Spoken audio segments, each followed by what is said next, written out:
My name is Ronald Shields, and I'm here to present a webinar on designing with a purpose. This is the learning the basics of using InDesign. Funny thing is, I just did this webinar not too long ago and realized that it didn't have any sound once I really published it. So I'm here doing it again, hopes I can give you the same great experience that I gave you last time. Okay.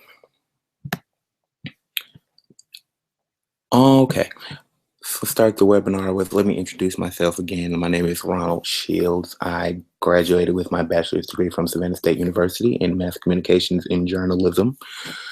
I'm also working on my master's degree in public relations. I spent 5 years working as a journalist in the Savannah area. I freelanced for a while, and I held a lot of positions at one newspaper in particular as editor-in-chief, sports editor, managing editor. So I've been around the block a little bit as a journalist, but now I'm working as a communication specialist for a school district here in the Atlanta area. So let's jump on into InDesign. When working with InDesign, first thing you're going to do is you're going to want to set up a document. How you set up this document is you use File, and then you go to New and Document. This will open up a dialog box for you to select the specifics of your document. You can also use keyboard shortcuts. For your Mac, it's Command N, and for your Windows machine, it is Control N. Now, as I was saying, when you open up a new document, it opens up a dialog box that says New Document. And here in this dialog box, you have a lot of things from it's open as default settings and shows your intent. This is where you can select for print or web-based designing. For the purpose of this webinar, we're going to use print-based. When you're designing for print, it also asks you how many pages that you're going to need. For most people when they're designing. For myself, I shouldn't say most people, for myself, I use mostly 1 pages when I'm using InDesign, because I'm mostly designing flyers or say business cards or things like that. And they're normally 1-page items. Here it has your page size. For here, we're going to use letter, but you can select legal page, print page, web page. There's a lot of different types of settings you select for your page size here on InDesign. Of course, here, this is set up for the regular letter size page, and here with your height and your width. Over here is your orientation for your page. You have landscape and portrait. Down here shows you how many columns that you can have on your page. For most newspapers, they use 6 columns. They break the page up into 6 columns. That's for using the, excuse me, for design purposes to keep the page balanced. Okay. Down here is your margins. Of course, this is your standard margin size for a letter size piece of paper. To change these, you just click on it and you put in whatever you want your margins to be. If you want all your margins to be the same size, you can enter it once and then click on this chain link here, and it'll change all of them to the same margin. Once you've done all that, and if you're working with the same document, which you're working with the same pages and presets for your document, you can actually change the document preset here to custom. When you click on custom, use this thing here, this icon right here. Once you click on custom, it brings up another dialog box, and you enter the name of the custom presets that you're looking for. For this particular one, we're going to name it InDesign Webinar, as you see here. And everything's the same as it was on the other slide. Here's your expansion dialog box for your bleeds and your slugs, but we're not going to get into that today. Once you've selected all your presets, you can click on preview, and it's going to show you a preview of what the document's going to look like with all your specifications that you selected over here. Okay. All right. After you have your document, of course, you want to know how to navigate the document. Okay, so here what you're going to have is going to show you your navigation tool. Your tool panel is going to be here on your left hand side, I'm sorry. And this houses your basic tools that you're going to need to navigate in InDesign and change things that you're going to want to change as you create what you're creating. The first tool you're going to want to use is your black arrow tool, also known as the selection tool, and that does exactly what it's called.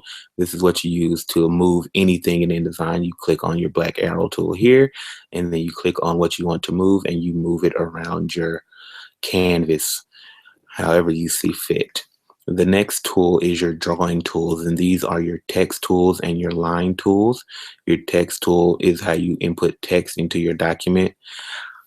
Um, and I'm going to get into that a little bit later on how you input text. This is your line tool. I use lines a lot in my designing to break up different elements of the design. As you can see here, down here, this is a line. This is what a line tool would do.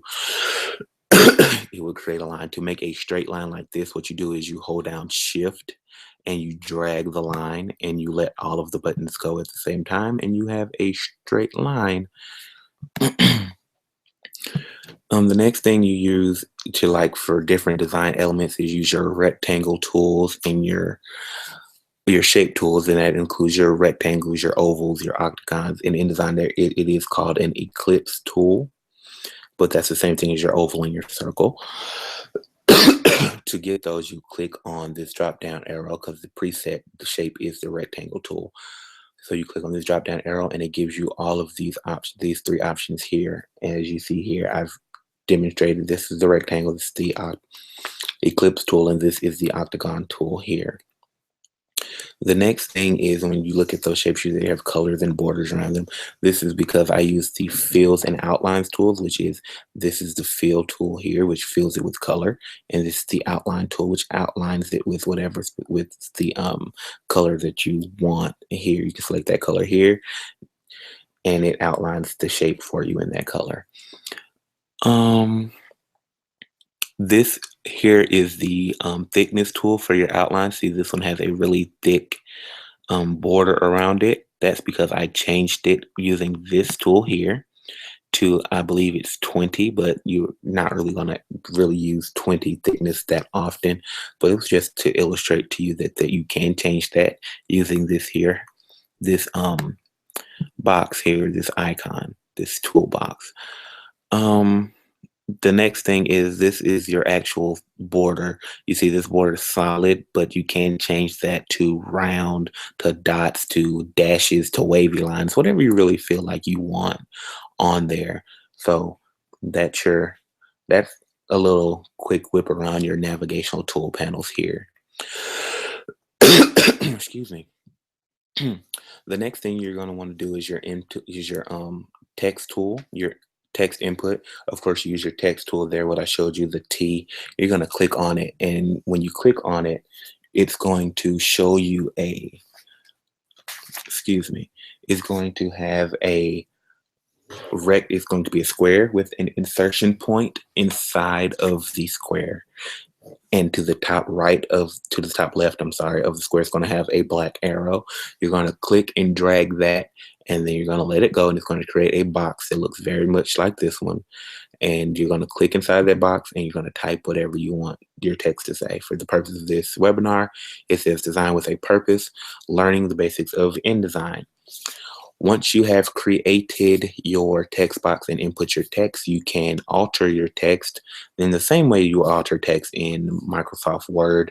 You're going to go up there back on your toolbar with the tool with the insertion point inside of the text box, and you're going to change you can select whatever font and whatever size you want up at the top left corner of the screen. For those who want to use custom fonts, there's a website for that. There's a lot of websites, but the one I like to use is dafont.com. That's because they have a wide variety of custom fonts and sizes and things that you can download and put into your InDesign file, and they're free. So it's a lot of free things on dafont.com, and they'll really set your design above the rest.